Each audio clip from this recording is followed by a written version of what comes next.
مجھ سے بے کس کے تو حامی میرے سرور آپ ہیں یا نبی سلام علیکہ یا رسول سلام علیکہ یا حبیب سلام علیکہ صلوات اللہ علیکہ صلوات اللہ علیکہ دودھ بھرے نالوں کا صدقہ کربلا والوں کا صدقہ ناز کے بالوں کا صدقہ بھیک دو لالوں کا صدقہ بھیک دو لالوں کا صدقہ آئے وہ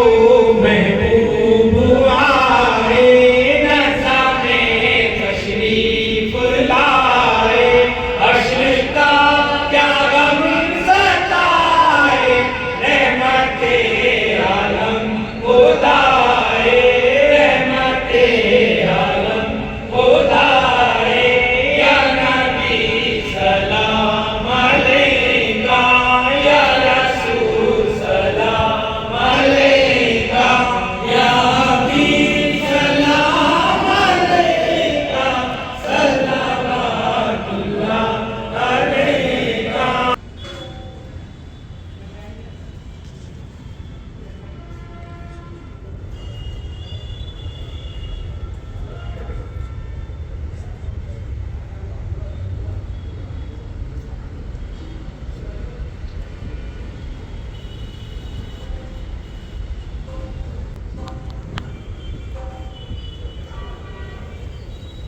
علاقے سے نکلے اور اپنے علاقے سے نکلنے کے بعد وہ علاقہ زرخیز تھا. وہ علاقہ وہاں سے نکلنے کے بعد ایک مرشد کامل کی تلاش کے اندر آپ نکل پڑتے ہیں. راستے میں کئی علاقے پڑے, کئی حضرات سے ملاقات ہوئی, لیکن دل کو سکون حاصل نہ ہوا. ایک جو مرشد کامل کی تلاش تھی, اس مرشد کامل کی تلاش ابھی تمنا اور ادھوری تھی. مرشد کامل کی تلاش ابھی ادھوری تھی, حتیٰ کہ آپ نے شہروں کا چکر لگایا. ایک ملک سے دوسرے ملک تشریف لے گئے, چاہے وہ کرمان ہو, چاہے وہ سیستان ہو, چاہے وہ بخارا ہو, چاہے وہ سمرقند ہو. سارے علاقے کا دورہ کرنے کے بعد جب آپ کے قدم کا ورود ہوا بلخ کے علاقے کے اندر, تو بلخ کے علاقے میں جب آپ تشریف لے گئے تو دل کو ٹھنڈک محسوس ہوئی. آگے چل کر ایک جگہ تھی جس کا نام قصبہ ہارون تھا. وہاں جب آپ تشریف لے گئے تو وہاں تشریف لے جانے کے بعد پھر آپ کی ملاقات ہوتی ہے وہاں کے مرشد حضور خواجہ عثمان ہارونی رضی اللہ تعالیٰ عنہ کی ذات گرامی سے. آپ کے دل کو سکون تو حاصل ہوا, ٹھنڈک تو حاصل ہوئی. آپ نے حضور کی بارگاہ میں یہ گزارش کی کہ حضور مجھے اپنے بیعت و ارادت کے اندر داخل فرما لے. آپ کو داخل فرما لیا گیا. اب داخل فرمانے کے بعد حضرات گرامی یہاں میں عرض کرنا چاہتا ہوں کہ صرف مرید بن جانے کے بعد ہی کام مکمل نہیں ہوتا, بلکہ ریاضت و مجاہدے کے کچھ دن گزارنے پڑتے ہیں. اپنے آپ کو سنوارنے کے لیے, اپنے دل کو سنوارنے کے لیے ضرورت پڑتی ہے ایک مرشد کامل کی, کہ وہ مرشد کامل دل کو سنوارتا ہے, دل کو جلا بخشتا ہے, دل کی گندگیوں کو دور کرتا ہے. حضور خواجہ غریب نواز رضی اللہ تعالیٰ عنہ اپنے ملفوظات کے اندر ارشاد فرماتے ہیں کہ جب میں بیعت و ارادت سے منسلک ہوا, منسلک ہونے کے بعد مجھ سے میرے مرشد نے فرمایا اٹھو 2 رکعت نماز نفل پڑھو. میں نے 2 رکعت نماز نفل پڑھی. اس کے بعد مجھ سے کہا گیا قبلے کی طرف منہ کر کے بیٹھ جاؤ. میں قبلے کی طرف منہ کر کے بیٹھ گیا. مجھے حکم ہوا سورہ بقرہ کی تلاوت کرو. میں نے سورہ بقرہ کی تلاوت کی. پھر مجھ سے ارشاد فرمایا گیا کہ 60 مرتبہ سبحان اللہ کی تسبیح کہو. میں نے 60 مرتبہ ادب و احترام کے ساتھ سبحان اللہ کی تسبیح بھی کہہ لی. جب میں ان تمام امور سے فارغ ہوا, میرے مرشد نے میرا ہاتھ پکڑا, اور ہاتھ پکڑنے کے بعد آسمان کی طرف نظر اٹھائی اور کہا معین الدین میں نے تجھے خدا تک پہنچا دیا ہے, میں نے تجھے خدا تک پہنچا دیا ہے. اس کے بعد آپ فرماتے ہیں کہ میرے سر پر تور کی ٹوپی رکھی گئی, مجھے جو ہے جبہ عنایت کیا گیا اور کہا کہ معین الدین اب 1000 مرتبہ سورہ اخلاص کی تلاوت کرو. میں نے 1000 مرتبہ سورہ اخلاص کی تلاوت کی. اور پھر مجھ سے کہا معین الدین ہمارے یہاں ایک دن رات کا مجاہدہ ہوتا ہے، 4 پہر کا مجاہدہ ہوتا ہے، جاؤ ایک دن رات مجاہدے کی اندر، عبادت کی اندر، ریاضت کے اندر گزارو۔ میں گیا، میں ایک دن رات 4 پہر تک میں نے عبادت و انصرام کا اہتمام کیا، 4 پہر تک میں عبادت ذکر الہی کے اندر مشغول رہا۔ اب جب میں عبادت سے فارغ ہو گیا، عبادت سے فارغ ہونے کے بعد جب میرے مرشد تشریف فرما تھے، ان کی بارگاہ میں حاضر ہوا، قدم بوسی کا شرف حاصل کیا، اور حاصل کرنے کے بعد پھر حضور خواجہ عثمان ہارونی رضی اللہ تعالی عنہ نے مجھ سے پوچھا معین الدین کیا تمام امور کو کر کے آ چکے ہو؟ کہا حضور تمام امور کو کر کے آ چکا ہو۔ پھر آپ نے فرمایا ایسا کرو آسمان کی طرف نگاہ اٹھاؤ۔ حضور خواجہ غریب نواز نے جب آسمان کی طرف نظر اٹھائی تو کہا کیا دیکھتے ہو؟ کہا ساتوں آسمان سے اوپر عرش معلیٰ نظر آ رہا ہے۔ کہا زمین کی طرف نظر جھکاؤ۔ زمین کی طرف جب نظر جھکائی تو کہا کیا نظر آ رہا ہے؟ کہا ساتوں زمین سے نیچے تحت الثری نظر آ رہا ہے۔ پھر حضور خواجہ غریب نواز رضی اللہ تعالی عنہ سے آپ کے مرشد نے فرمایا کہ جاؤ 1000 مرتبہ اور سورہ اخلاص پڑھو۔ 1000 مرتبہ اور سورہ اخلاص پڑھی آپ نے، اور جب پڑھی اس کے بعد پھر حضور خواجہ غریب نواز رضی اللہ تعالی عنہ تشریف لائے۔ مرشد نے فرمایا کہ معین الدین ذرا واپس سے آنکھیں اٹھاؤ، واپس سے آسمان کی طرف نظر کرو، اب کیا نظر آ رہا ہے؟ کہا حضور ساتوں آسمان عرش معلیٰ سے اوپر حجاب باری تعالی تک نظر آ رہا ہے، وہاں تک نظر آ رہا ہے۔ پھر اس کے بعد آپ نے کہا معین الدین آنکھیں بند کرو۔ آنکھیں بند کی، آنکھیں بند کرنے کے بعد مرشد نے کہا آنکھیں کھولو، اور اپنی دونوں انگلیوں کو میری نظروں کے سامنے کیا اور مجھ سے کہا معین الدین دونوں انگلیوں کے درمیان دیکھو کیا نظر آ رہا ہے؟ کہا حضور 18,000 مخلوقات نظر آ رہی ہے، 18,000 مخلوقات نظر آ رہی ہے۔ حضور خواجہ عثمان ہارونی نے فرمایا جاؤ معین الدین اب تمہارا کام ہو چکا ہے، اب تمہیں جہاں تک پہنچانا تھا میں نے پہنچا دیا ہے۔ عرض کرنے کا مقصد یہ ہے اس کے بعد 20 سال تک حضور خواجہ غریب نواز رضی اللہ تعالی عنہ اپنے مرشد کی خدمت میں رہے۔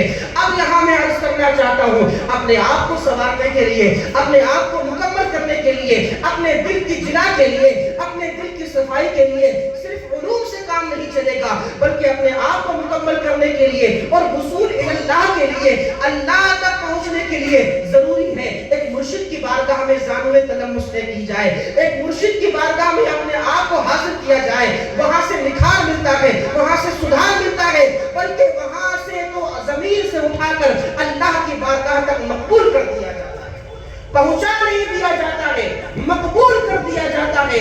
حضور خواجہ غریب نواز رضی اللہ تعالی عنہ کی ذات گرامی ہمیں بتاتی ہے، آپ کا تصوف ہمیں بتاتا ہے، آپ کی ریاست ہمیں بتاتی ہے کہ آپ نے علوم و فنون حاصل کرنے کے بعد تبلیغ کا ارادہ نہیں کیا، بلکہ علوم و فنون سے مکمل حاصل کرنے کے بعد، علوم و فنون مکمل حاصل کرنے کے بعد آپ نے عبادت و ریاضت کے اندر دن گزارے، اور کسی اور کی صحبت میں نہیں گزارے، ایک مرشد کامل کی صحبت میں گزارا، ایک خانقاہ کے اندر گزارا۔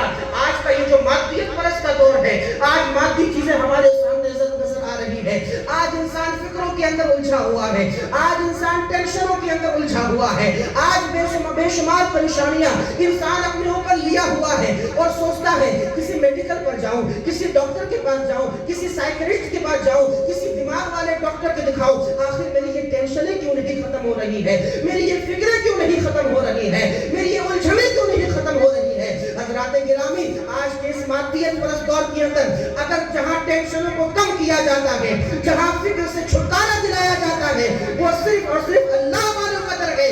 میرے استاد نے مجھ سے فرمایا تھا سکون 2 جگہ ملتا ہے، ایک اللہ کے در پر اور ایک اللہ والوں کے در پر، 2 جگہ سکون ملتا ہے۔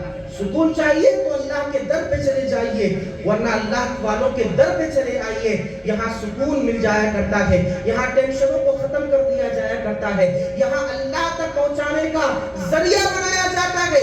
یہ جو مرشدان گرامی ہیں، یہ جو شیوخ ہیں، یہ جو خانقاہوں کے اندر بیٹھے رہتے ہیں، ان کے اندر جو چیزیں چھپی ہوئی ہیں ان چیزوں کو ہم اپنی آنکھوں سے تو نہیں دیکھ سکتے، اس لیے کہ یہ من جانب اللہ ہوا کرتی ہے، یہ اللہ کی طرف سے عطا فرمودہ ہوا کرتی ہے۔